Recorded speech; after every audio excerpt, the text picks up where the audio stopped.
பூக்களை தீண்டாதே மனத்தாட்சியில் சொல்கிற சொற்கள் இது அதைதான் வண்டுகள் எப்பவும் தான் கேட்டாதே கேட்டாதே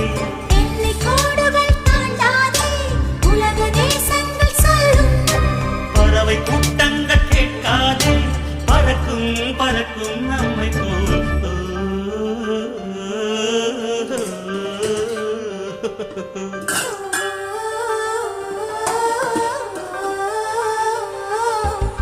கவிதைகள் சொல்ல